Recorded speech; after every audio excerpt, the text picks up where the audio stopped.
I figured out, and this worked for me, I don't know whether it works for others, that inspiring is the only way that you can lead.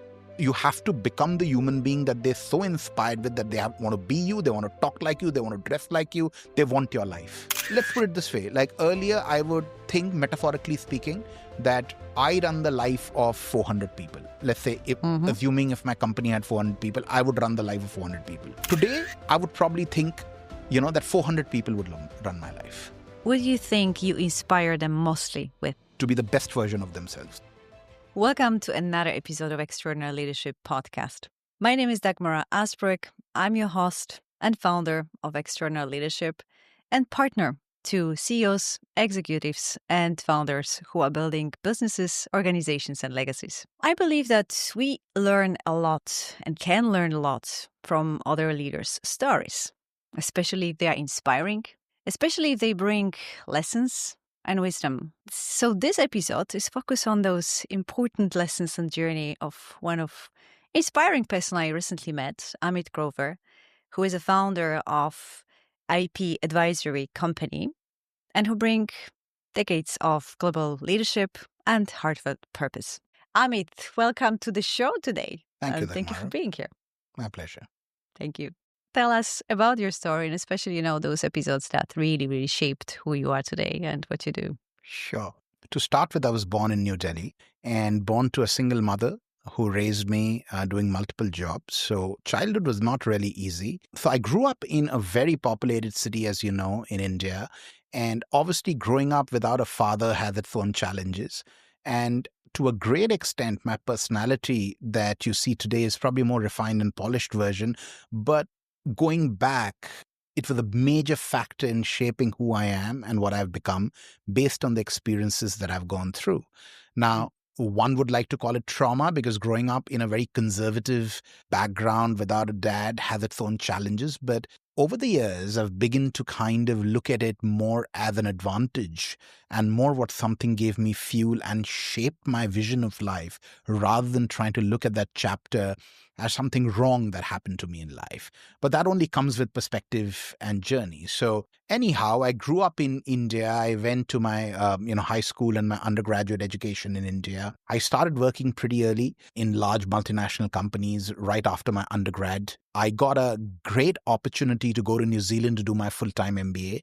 And that was probably one of the best chapters of my life. So I, in 2005, packed my bags and left India in the hope of building a future overseas.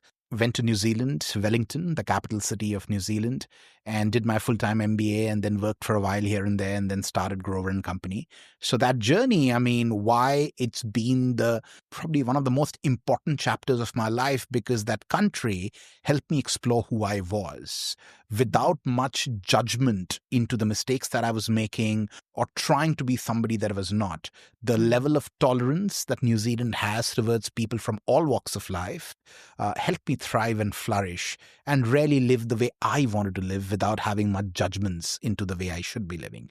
So a long story short, that's where my life kind of took me. And from there, I built a global company that works with bunch of companies, helping them with their intellectual property, looking at their IP as their biggest asset class. And one thing led to another. And in 2017, I landed up in Dubai. Since then, I've been living in Dubai. Absolutely love this opportunity. And here I am in front of you today, sharing a bit of my journey.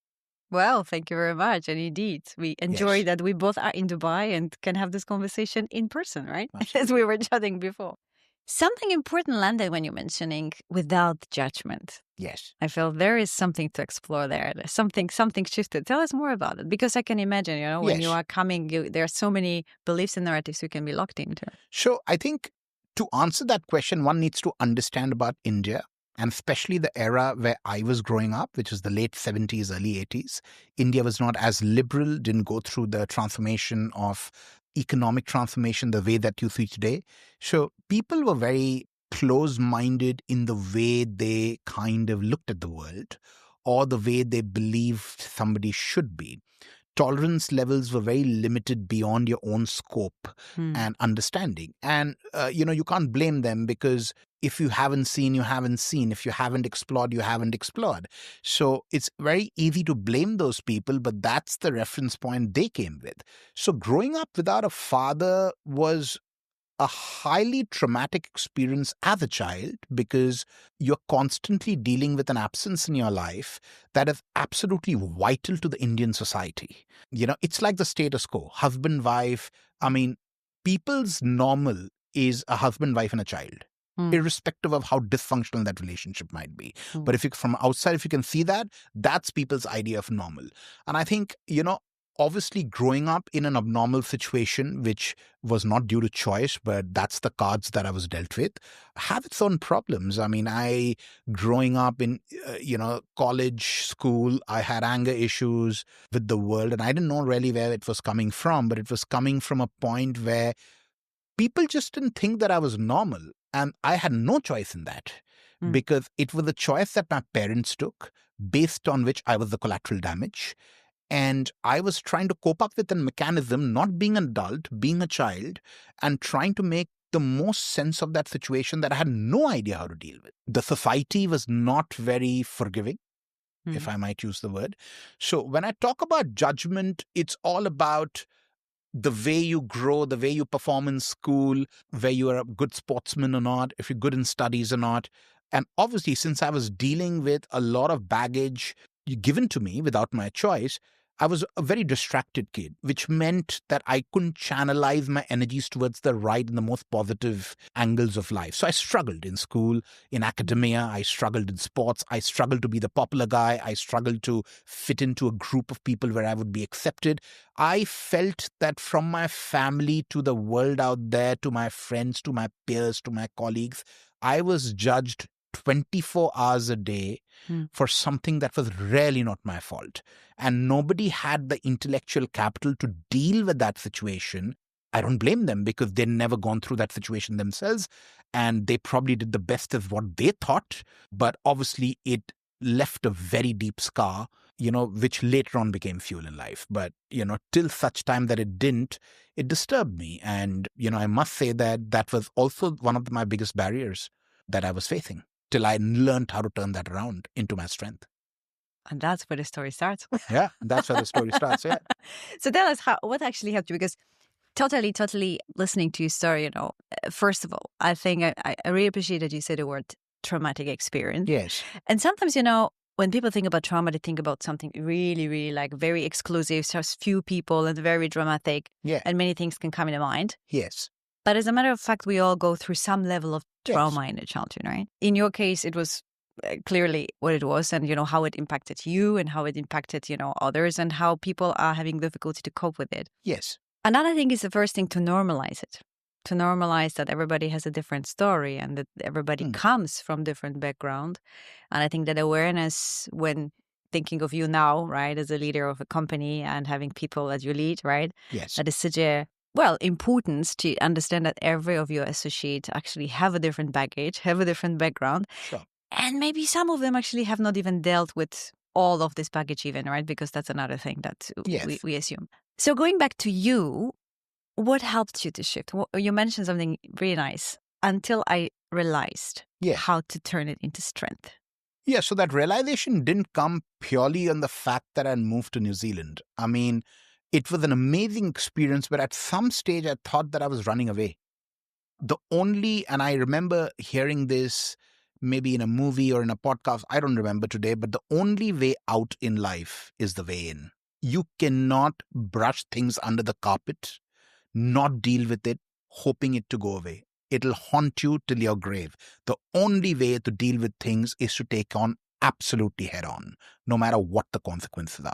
And I think I didn't plan it like that. So one trauma was how I came up and the absence of a father and all the problems that came with it. And the second trauma that I went through was in the year 2012, 2013, when I met with a fatal health condition where I was a number of months in the hospital and I came out losing 6 to 7 feet of my intestines. I had a blood clot in my lower intestine, and they had to discard a large part of it to save me. And I think that near-death experience, fighting for my life, asking myself some very tough questions that why is this happening to me? Why me? Kind of was the beginning and the start of really looking for answers that I always avoided. Because I was alone in a place like New Zealand without any friends and family, dealing with a fallen health, which was quite traumatic because my stomach is completely cut open because they had to take the intestines and cut it. So I naturally have an incisional hernia because of the length and the width of the surgery. It was no small surgery. My mother was told by the surgeons that I had less than 2% chances of making it, but I did. God had a different plan. So I came out of that experience, and while I was rehabilitating after that experience alone, I was also simultaneously going through the worst financial disaster of my life. My first house that I bought was getting foreclosed. My cars were getting taken away. My watches were getting taken away. And the public humiliation that I was facing, that I built something and I'm now losing it all. And because I never dealt with it before, I didn't know how to handle it. It was happening and I was learning as it was happening. Everybody abandoned me. The people that I thought I could close my eyes and depend on them no matter what happened in life are the first ones to turn their back. Not the last ones, the very first ones. And that was a traumatic experience itself, because I was dealing with the truth and the reality of life where I was faced completely alone.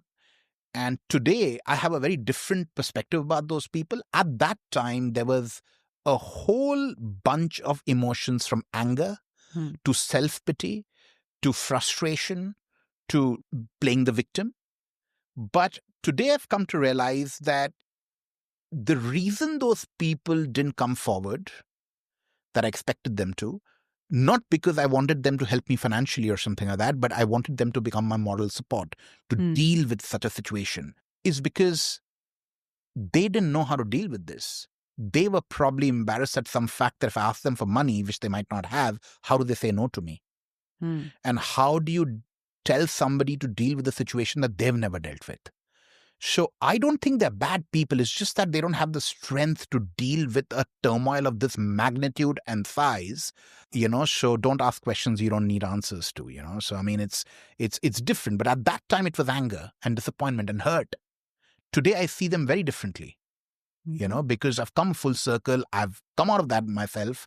I've dealt with situation. Yes, it was not easy. Nothing substantial is ever easy in life. So yeah, I mean, that's when I started trying to dig deep in understanding myself and understanding what am I really made up of.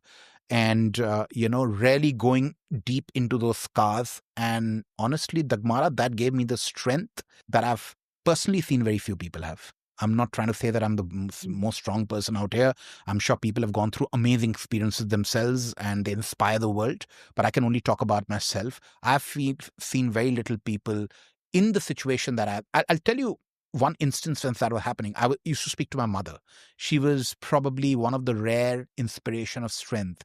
In a way, she's I've never admitted that in public or to her, but she's been such a pillar of strength to me that I today realize, after I've got a lot of gray hair, that's unimaginable. I won't be the human being I am without, her in my life. We've never had a mother and son relationship. We've always had a love and hate, because somewhere to a great extent I've blamed her for my childhood. But when you become that human being and you gray with time, you age with time, you meet a lot of people from walks of life, you're beginning to see people very differently. There was one instance where she told me that, son, here's my credit card number, buy yourself a ticket, come back to India, we'll sort it out. And that was probably a few months before I was eligible for my citizenship in New Zealand. And I just had enough. I mean, sweeping the floors, cleaning the Auckland railway station, washing dishes on cash payment, because obviously there was a bankruptcy looming on me, which meant that I couldn't take a job. Financially, I'd lost everything. I mean, I've had days where I've gone without food for 3 days, 4 days. I've had days where I've been in a state home where people were knifed for even $10 because of drugs. And I was scared whether somebody's going to just knife me. So I've seen those situations, and I don't come from a family like that. I mean, though we were not rich, but I've gone to a great school. I've lived in a great neighborhood. I could never imagine for myself to be in a place like that. So there was fear, there was anger, there were mixed emotions going on. And my mom told me to kind of come back. And I'd literally taken her on that offer. I started packing my bags. That screw this. I'm going to go back and figure it out. And I looked myself in the mirror. I'm like, look, man, you're going to go back and give a cock and bull story to every friend and every colleague and every peer. What are you going to tell yourself? This man who dreamt this big, wanted to take on the world, was so scared of a difficult situation in life, he ran. That's when I decided to fight the biggest fight of my life, where I was literally taking on the New Zealand government and, standing up for myself and saying that, look, what happened to me could happen to anybody. Just because I got hit by a bus, you don't kind of penalize me for it. And that's when I felt that my true character was starting to build. The true leadership was starting to kind of show. And yeah, I came out of that. I got my New Zealand citizenship and everything was behind me. I could pay back my debts. I could stand up back on my feet. Soon after that experience was going on, I met an amazing woman, which I fell in love with, and we married since then. So yeah, a lot of good things happened since then. So that was a very important moment of decision. Extremely important decision. Yeah. That decision changed the course of what I become and what I probably will become in the next few decades. Yeah, and we'll definitely explore on that one too. Yes. But before we go there, when you were explaining about your challenging moments, sometimes we need those moments in order to wake up, right? In order to shift the way we see the situation, shift the narrative, also understand the deeper meaning of what's really going on, and actually kind of like shake ourselves to see the truth, right? Of who we really are and what we are capable of, and liberate ourselves also from stories. So I was wondering, did you in that moment shift the narrative about what has been happening to you until that moment? Because very often we are locked in this thing, you're blaming your mom, right? And this kind of stuff. There's a narrative, and then we are kind of locked, and anger comes from it and all of that. Yeah. And there was a moment of decision, something needs to change, right? Because I don't want to continue like that. Absolutely. So was there also a moment of helping you to shift the narrative of how you see what's going on? I think what helped me shift the narrative is the blame game stopped working. Because I was there alone trying to deal with this. I could play a victim constantly and blame everybody else why this is happening to me. But the reality was that none of them caused this. It was all due to the poor decisions that I took in life, the poor lifestyle I was living. Kind of when we are young, Dagmara, we think we are Supermen, but it's not true. And we think that we've got too much of time. We can make a zillion mistakes and everybody would forgive us. That's also not true. And the ones that had, you're very fortunate to have those people who forgave you. They were your real friends and they were kind people. But the world is not just kind people. So you take decisions and there's a repercussion of that decision. And for the first time, I felt that, look, I can keep complaining and I can keep pointing a finger at everybody but myself, but then those people are not coming to bail you out. So stop pointing a finger and take ownership of the choices that you made, because you got yourself in this mess and you're the only person who's going to get yourself out of this mess. Nobody's coming. That forced me to look at a very different direction. And when it pushes you towards taking ownership of the choices that you make in life, it starts building your true character from there on without knowing that it is. And that decision, I think, was for you this moment of shifting from letting go of victimhood, blame and locking this narrative towards ownership. There is something important about this decision. The moment we take this decision, the energy shift. We actually shift also in terms of commitment to ourselves. And we are starting to shape a different narrative and path, and we take decisions differently. So there is an identity shift. So when this was happening, this was not happening in isolation. In that whole process, I was asking myself a lot of questions. Obviously, I was trying to dig deep with whatever limited, knowledge that I had, that why is this happening to me? How do I come out of this? I was navigating this for the first time in my life. I don't come from a business family, so business is not something that I've seen while growing up. So it was the first time that I was dealing with a financial collapse and a health collapse and all of that. So not only I had to build up my health from there on so that I could function normally, but I also had to build up my career, and both were simultaneously at the same time. It was a challenge. But that's when I started thinking that the weaknesses that you always thought that you had, ask yourself this, that what are the chances if you make it from here? With all that's dealt to you, your weakness becomes your biggest differentiator. It was no legacy. I was not handed anything down. There was no help from any member of the family to stand back on your feet. but you still made it after all that adversity. You didn't run. That's the toughest point. You looked at the enemy, and the enemy being the situation here, in the face, in the eye, and stood up as a man and saying, bring it on, I'm here. So I think that started building my character and started taking me towards a journey of looking at situation beyond myself. Even in that time, I read a lot of online content on spirituality, because when you don't have any answers, you start looking within, because rarely I didn't have any answers. It was a mammoth debt. It was a mammoth situation. I just really didn't know, Dagmara, how am I going to come out of that?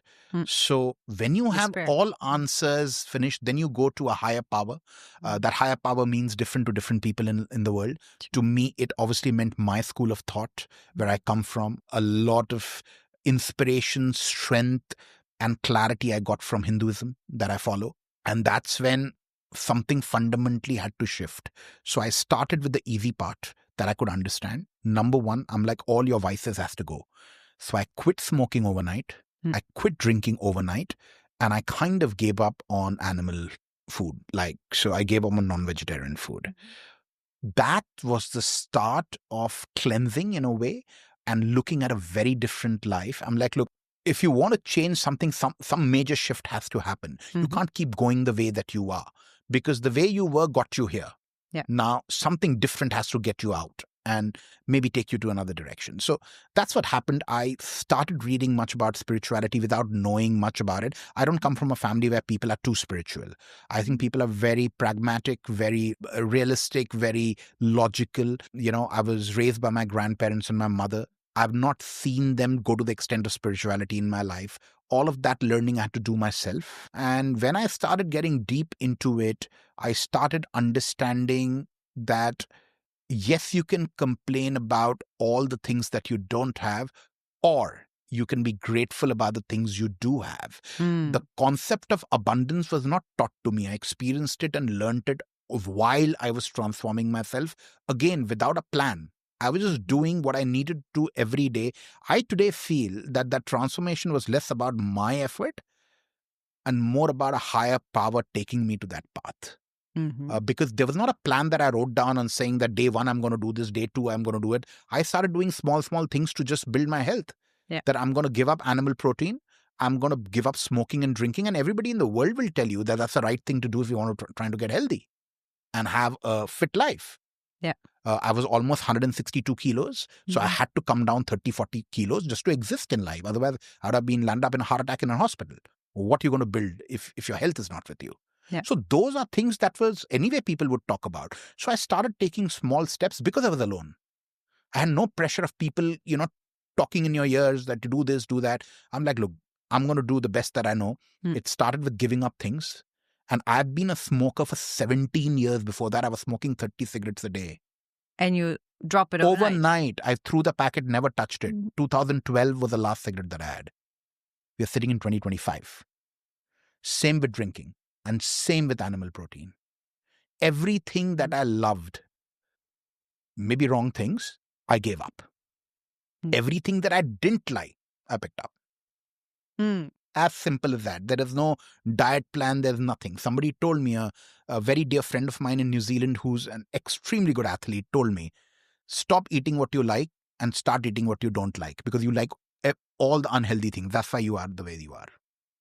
Well, that's simple. There's no. It always goes to the simplicity. Absolutely. And yet so many people struggle with 100%. it. 100%. Right? So they struggle with the discipline and the mind. And also, I think for you, there are two reasons why we change. And in your case, that was the case where it's really like shook you to the core. Yeah.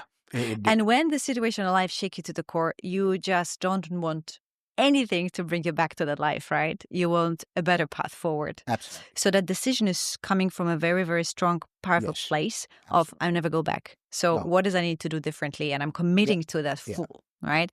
Not every human being go through a change from the same, going through the same challenges like you or the depth of the challenges. And then there is this mind and discipline and mindset games and all of that with challenges. Right? Look, I don't think that my challenge is bigger than anybody else's. Firstly, it was big to me. I'm sure everybody's challenges are quite big for them. So I don't judge that at all. Number two, like I was saying, that you go through a series of emotion. Before you come to the point of forgiveness, you have to go through multiple emotions. It starts with anger. Then that anger turns into hurt. Then that hurt turns into frustration. That frustration turns into self-pity and victimhood. And that finally, that victimhood turns into indifference. And that indifference turns into forgiveness. You just can't jump the gun straight. Nobody's that evolved. Life will take you through that journey through different emotions. You will process different times in different ways and then come to that forgiveness. And the person that you're really forgiving is yourself. Oh, yeah. Because nobody else you're forgiving, and nobody really cares. Everybody has their own life. They're living their own life. They have their own challenges. They have their own good times, bad times. So you're the last person that, it's the top of their mind. And that's the reality. So I learned that over the period of years. So that's a significant shift that happens. The second shift that I think a very important shift that I learned from that experience is you cannot drive your life with motivation. Because you're a human being. There'll be days you'll feel motivated and there's days that you'll not feel motivated. An economic collapse happens in the society and you think all hell is broken loose. A pandemic happened that locked all of us in. We thought life's over. But it is the discipline to show up and do something consistently without questioning it, whether what you feel or what you don't feel is nothing to do with it. You got to do it. You got to do it. That is something that I adopted. And I think it's held me very, very well through some very tough times, even after that, financially and economically, the pandemic we saw and all of that I saw. So I think there were significant changes that I went through. To categorize that for your viewers and listeners, number one, I started taking ownership of my decisions. Good or bad, they're my decisions. Good decisions, I'm going to benefit from it, nobody else's. Bad decisions, I'm going to pay the price, nobody else's. And that's the reality of life. And you're going to learn. Yes. That's another thing. Number two, you have to believe that in the universe, you are too small to take yourself that seriously. I think what I learned is we take ourselves very seriously. In the scheme of things, we are actually very small. Number three, stop losing sleep over something that you can't control. We as human beings and the education that we've been put through tells us that we have to build, ourselves to be able to control the outcomes of what, we are set out to do. The reality is nothing is in control of you. Tomorrow is not in control of you. What are you going to control? So stop losing sleep over something that you don't have the power to control. Number five, discipline over everything. It's the sum total of all the days that you've done things that you didn't want to do, which will actually get you the results. And five, patience. We all want to get something very quickly and revive back what we've lost or what we've not built. That was, and I think to sum it all up, what really changed, and it's not that I worked towards it, Dagmara, it just changed. I stopped caring what others feel about me. All my life, I've played a victim because I was too conscious what people feel about me. And while being conscious, I've only made faults. I actually stopped making fault when that entire pressure completely vanished. I'm like, people have their perspectives. People have the right to have their opinions. I don't want to change anybody's opinion. You keep feeling what you want to feel. The only feeling that matters to me in the world is what I feel about myself. Rest is immaterial to me. Because that's the most important, how we actually feel, we transpire that to others. We need to let go on the journey of, on evolution and building businesses and organizations. We need 100%. To let go because I will not please anybody. And you cannot take control. That's a word you also say, others people's feelings. That doesn't mean that you cannot influence. That's a different story. Yes, because but the most important responsibility and ownership we have to take as leaders is ourselves. Right. And managing that state, managing that 100%. Emotions and what environment we create, right? True. And part of it is also letting go of, based on fears of rejection, what they would think of me, and am I good enough? And all of the stories that our mind is, creating. People call it insecurities. Absolutely. Insecurities, which are, plenty narratives and coming from the childhood that we need to process and let go of. Yeah. I'll tell you something like crazy insecurities that when you hear, like, how can you think like this? I didn't get a suit made for 5 years. Why? Because I wanted to be of a certain size and visualize myself in a certain size when I wear a suit. And you know what I did? I actually blocked all business because I was not wearing good clothes. I didn't get the confidence to be able to go out and sell what I do. Nicely sabotage yourself. I'm telling you, I became my biggest barrier because I had built an image in my mind that this is how I have to look. Until I don't look like this, I'm not going to embark on that. All that you do while doing that is blocking your own potential. Absolutely. And it doesn't favor anybody. It'll only damage you. How does it care if you wear a suit, whether you are obese or you are a very fit man, that other person across the table is not even thinking that? That's your mind telling you what that other person is thinking. That person has too much in their life to think about but you. Absolutely. And I have been a victim of that all my life. I'm not kidding you. Yeah. And to be honest, it is a suit or it is something else. I can tell you from my own work and from my own work, from my own journey, but also from working with leaders around all those topics as well. This is, we are creating a lot of stories. I will be when, right? Happy, successful, relaxed, present, or I don't know, many things. It's your mind playing games. Absolutely. It's our mind playing it. And as you said, it's blocking and sabotaging our potential, right? And success as well. If you want to do something, just do it. Don't think whether it's good, whether it's bad, what people will think or what people will not think. I am saying don't even think what you are going to think. If it's come to your mind that this is something I want to do, no matter how crazy it is, just do it now. And especially if it excites you, it pulls you towards, right? Because there is this distinction we need to make, and I think you figured out along the journey too, right?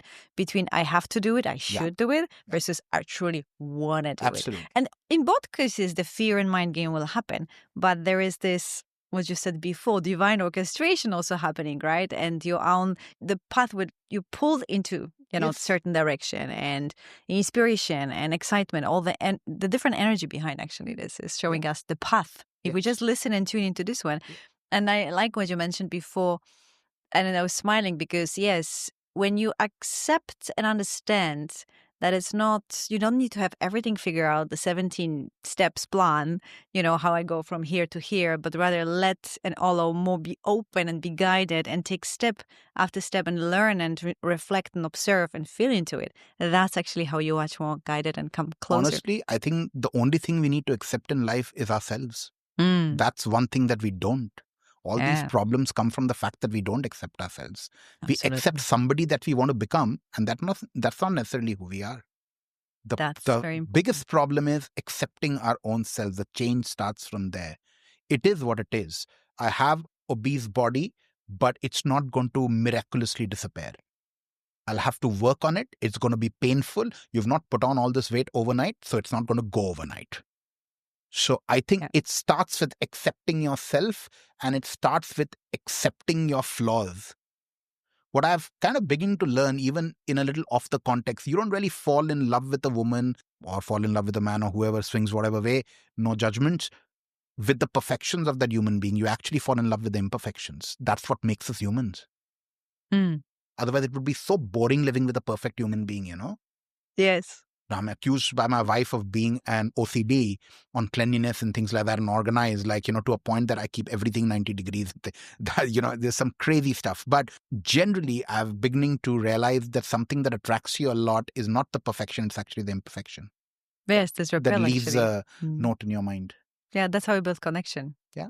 And that is also for private or for leadership cases, right? Yes. Because a lot of leaders, and it's true what you said, this expectation of I need to be perfect. In your case, I need to be a certain weight in order to, 100%. be respected, be in that more powerful, influential, whatever. Yeah.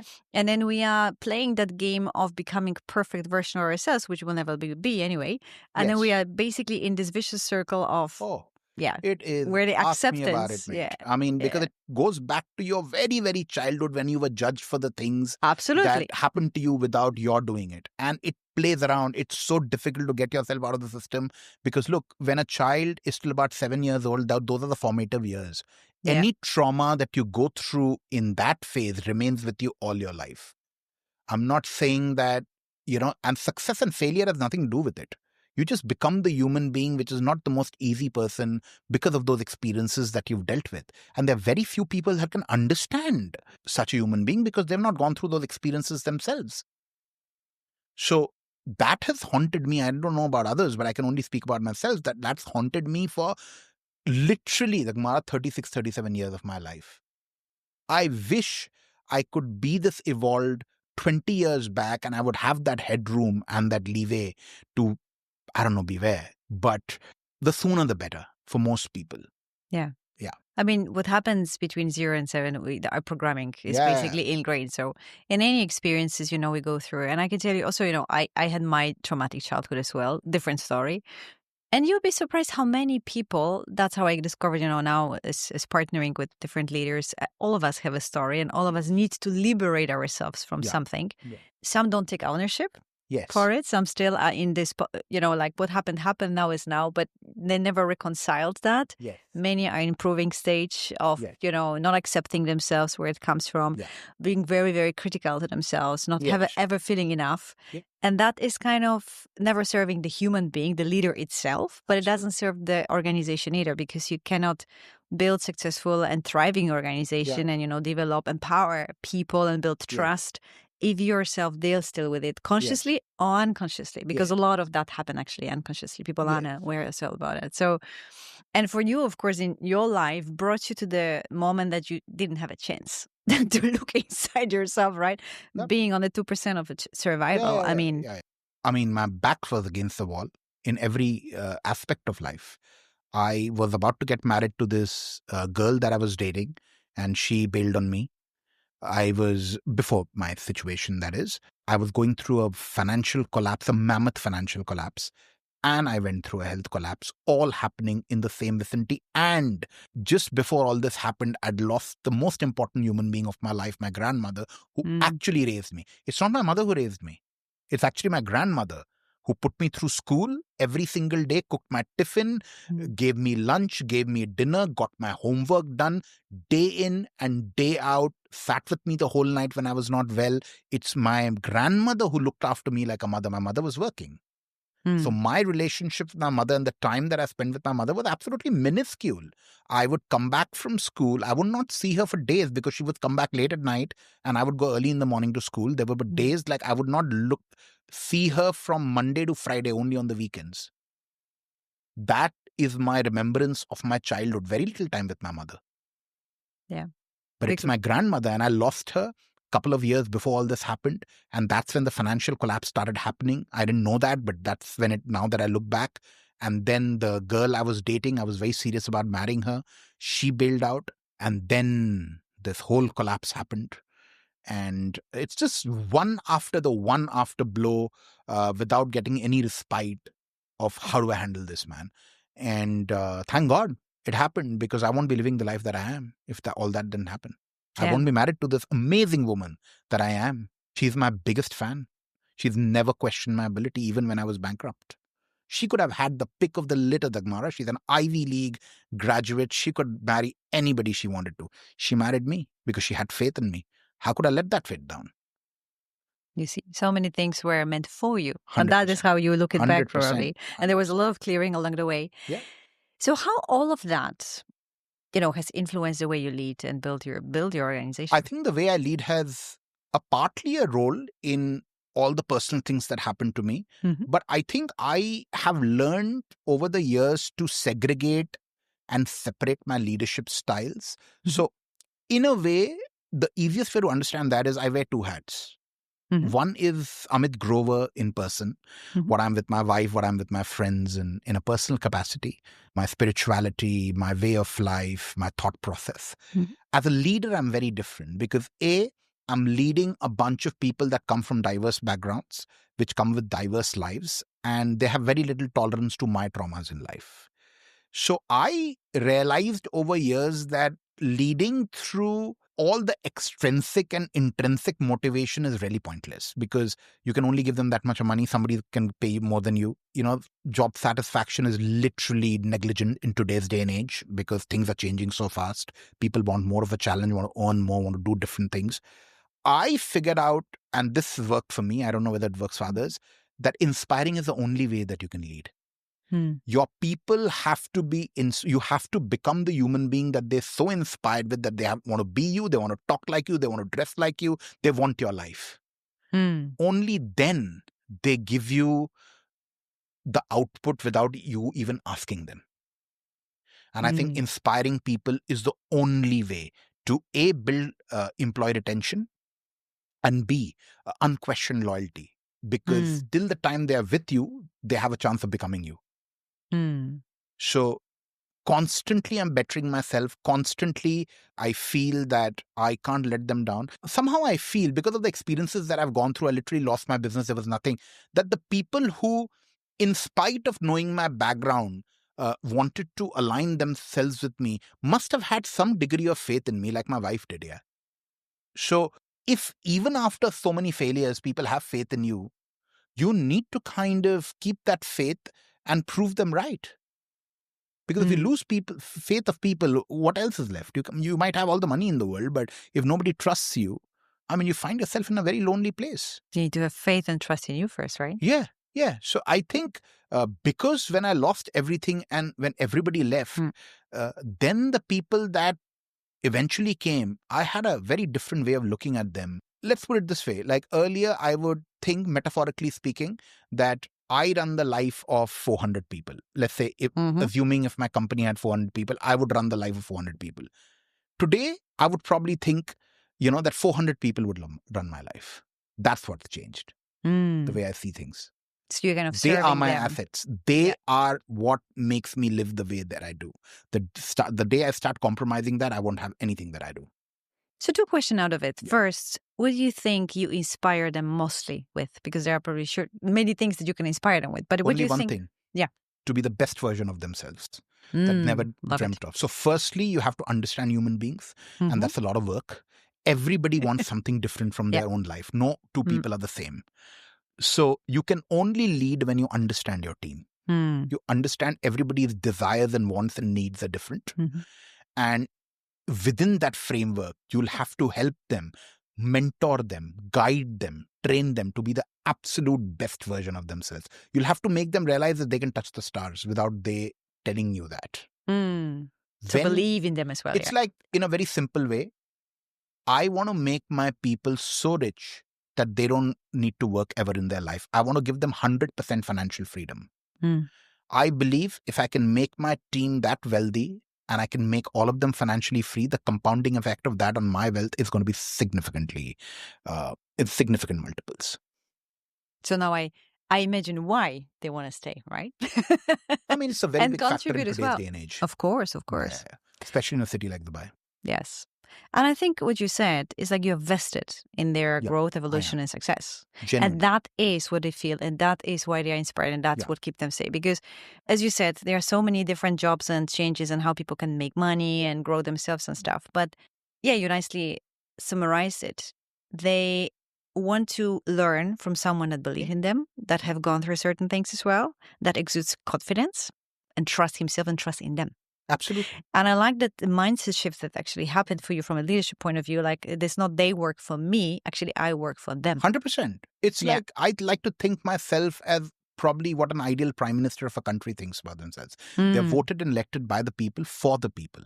They come from the people, not the other way around. So I feel that my team has elected me to lead them because they do believe that I've got a vision that will be beneficial to everybody, including the company and the society.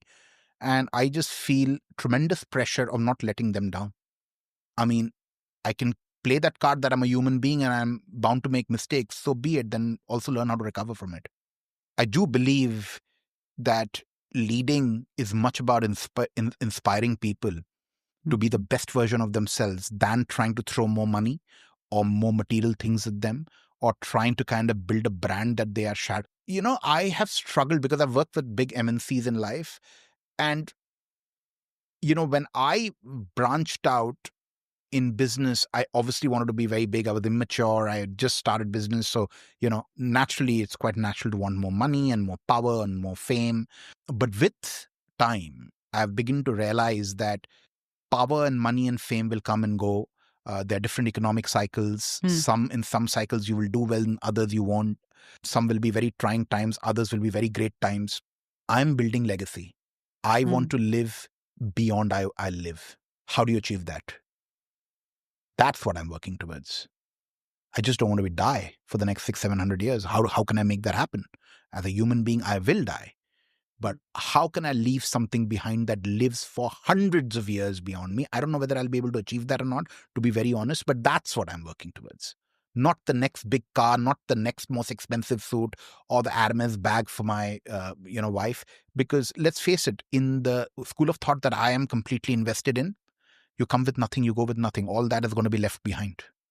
True. And you're not going to come back and see who does what with it. But what you're going to leave behind is the lives you touched, the people you touched, and the vision you put out there. A strong vision, Dagmara, is like a ball rolling down the hill. You can roll it, but once you roll it, you have no control over where it goes. So I'm trying to roll that ball without paving the path for it. It'll pave its own path. And of course, having people that are supporting to realize this vision, and Sure. very bold and very inspiring vision, of course, and Yes. legacy that you're building, right? Yes. So that is why also you look at the business and your people completely from No, that absolutely. perspective, from the Yeah. end goal in mind, right? And the last question here is towards what helps you to be and grow, and be that best version of yourself. Honestly, I hate to admit that, and it doesn't make me less of a man. The two most important people that help me be that person, and I don't tell them that often. My wife.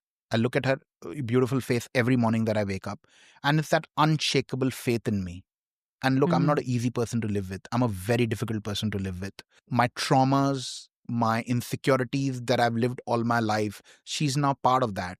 And nobody deserves to go through that. She didn't sign up for that, but yet she does it with a smiling face.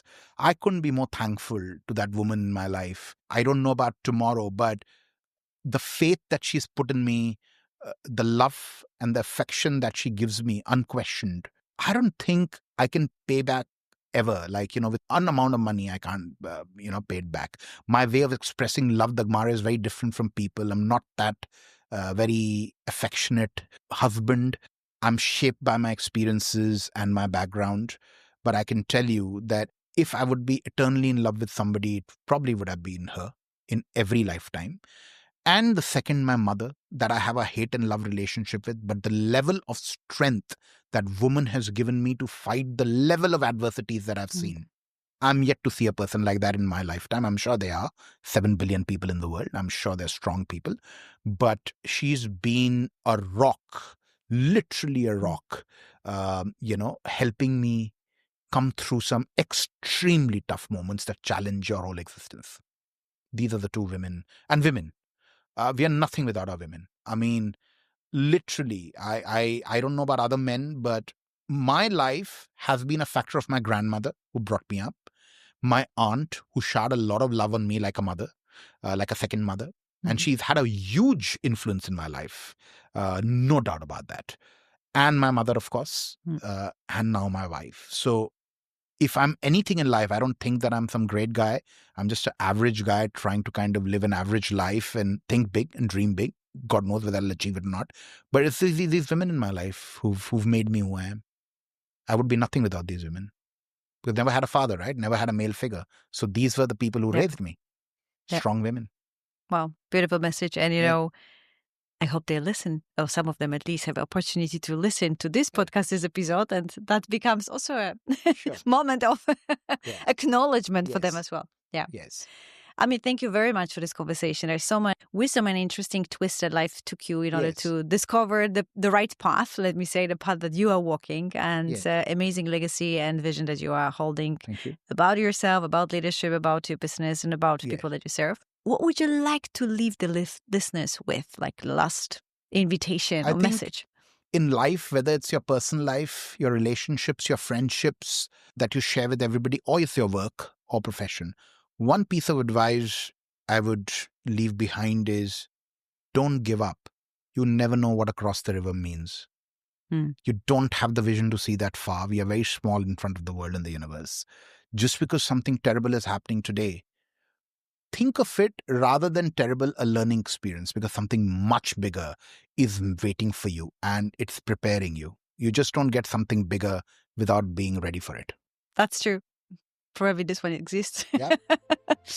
Well, thank you very much. It's a very encouraging message for many that go especially through difficult challenges or ask themselves what to do next. People can connect with you, I guess, on LinkedIn. So we'll be probably putting that's the easiest platform. And once again, thank you very much for sharing yourself Thank today. You for having me. Thank you very much. And thank you very much for all the listeners. Also, I hope that you have a lot of insights, wisdom, and actionable wisdom. And maybe a question, where do I need to take ownership as next? That's how I will leave you with, and see you next time.